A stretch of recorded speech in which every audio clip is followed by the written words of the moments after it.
All right, let's have this discussion now. The COVID-19 pandemic saw the changing of some workplace policies that made it mandatory for employees to be vaccinated.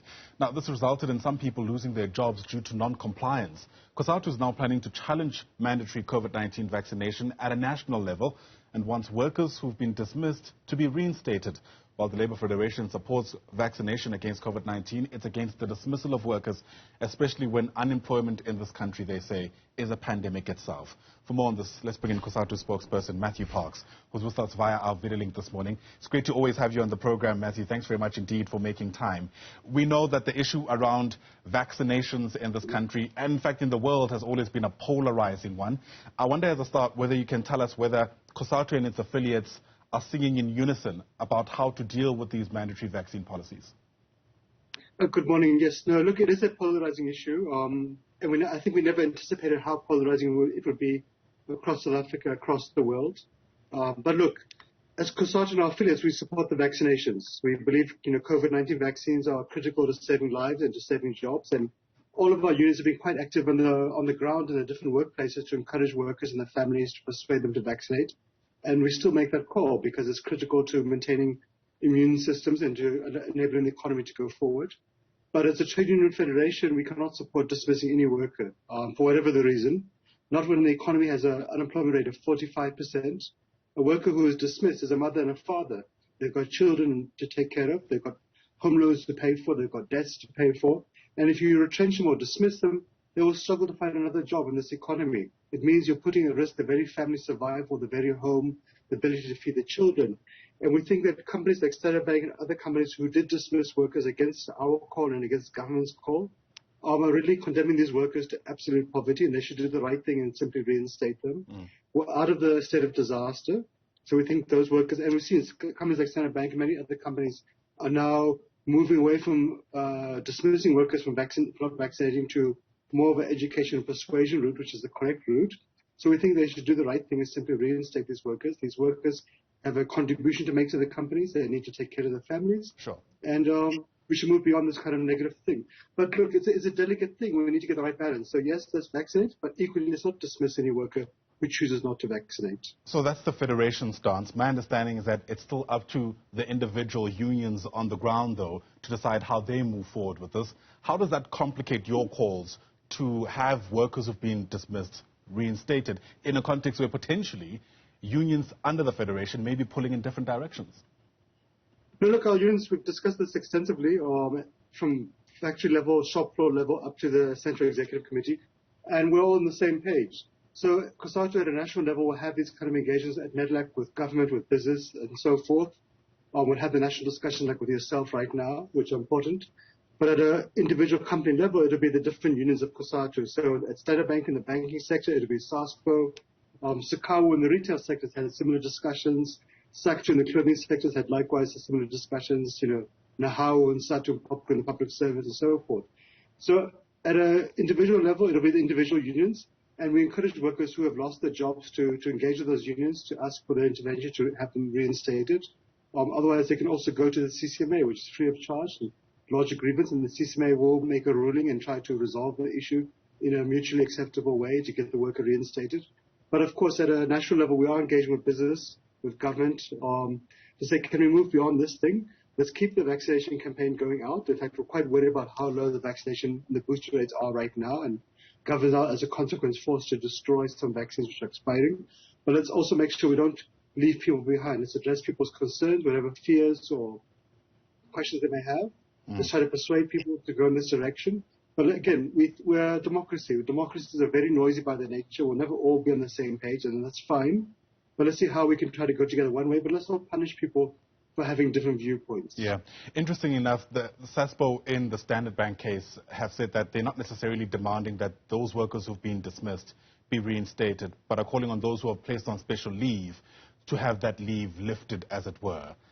I mean, do you reckon that's the kind of approach we should have to this, especially because in a case of a dismissal, a company that might have considered that post to be crucial would have likely filled that post again, and the company might be in a bit of a tough situation. Well, in fact, we've had extensive engagement with SASPO, and I want to think their call is that those workers, the 40 workers, should be reinstated. And the dismissals were quite recent. Some of them were as recent as April. So that's, 2-3 months ago.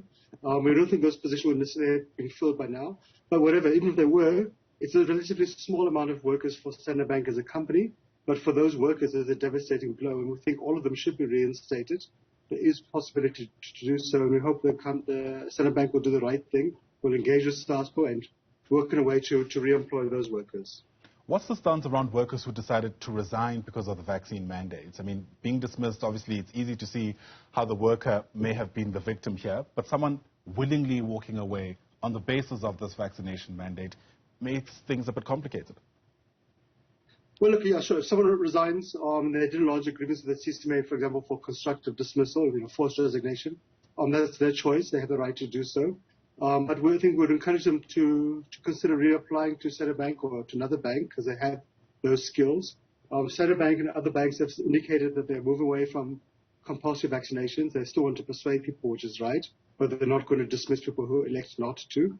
So we'd encourage those workers to apply for jobs. Again, we don't want to see anybody in this country being unemployed. Not going to have an unemployment rate of 45%. And we are concerned about those workers' families. We're concerned about those individual workers' ability to survive. And again, the country needs those skills. They have a contribution to make to growing its economy. We're all obviously all learning along the way, as it were. I mean, even just with dealing with this particular policy, how has COSATU's thinking around this changed over time? Because the question I guess that might be asked is where the Federation's headspace was at the time of this workers being dismissed to begin with. No, look, I think it's been a learning curve for the entire world. None of us knew about COVID-19 2 years ago, about PPE, sanitizing, social distancing. We've had to have extensive, it's been a steep learning curve for all of us. We have made mistakes. We've learned from lessons. And I think it's been invaluable for how to manage public health going forward. We've had, daily engagements at NEDLEC on the health and safety regulations for the workplace, how to manage social distancing, vaccination at the workplace, isolation, time off, etc. I think on the large front, we've done well. We've managed on most issues to get consensus with government and business on most issues. But when it came to the issue of dismissals, we never supported it. We always told business leaders it's the wrong thing to do.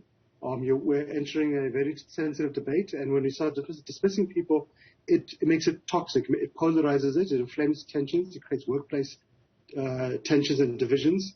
And what really we need to do is to handle this sensitively, and the right way to do it, which many of our unions did do on the ground, is to educate people, to persuade people, try to address their concerns. And that's why, for example, we had called upon the president, and we were glad he did it, to be the first to vaccinate in the country, to show people this is safe, it's the right thing to do. We had got many leaders of unions, from the police sector to the clothing sector, the health workers, etc., to go and vaccinate and to share their photos of them vaccinating on social media, to say that this is safe and it's the right thing to do.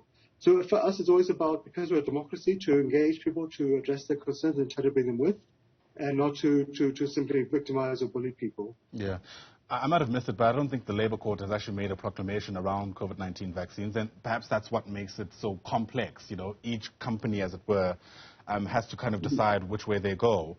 What's the Federation's response to those employers who are refusing to have these workers reinstated, even after changing their mandatory vaccine policy?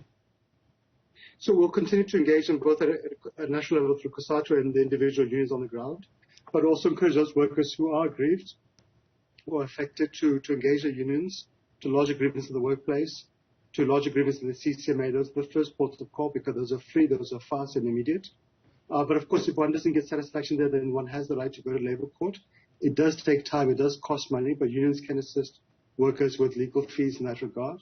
We actually had hoped last year and the year before that we could have had a constitutional court ruling to give clarity to everybody, because in a democracy, everybody's got 1,000 views. There were some gray areas about who has got the right to do what. But look, nonetheless, that's water under the bridge. We're out of the state of disaster and we're moving forward.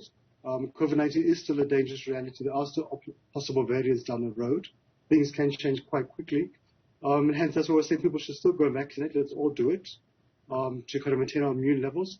But also, we need to also deal with the economic crisis. The economy is limping. It's still in a deep recession. 2.2 million workers lost their jobs during this period. Unemployment is still at 45%, and we really need to get everybody to work so we can rebuild the economy and move forward. Matthew Parks, thanks for your time. Appreciate it. Matthew Parks is the spokesperson for COSATU. Thanks very much indeed once again.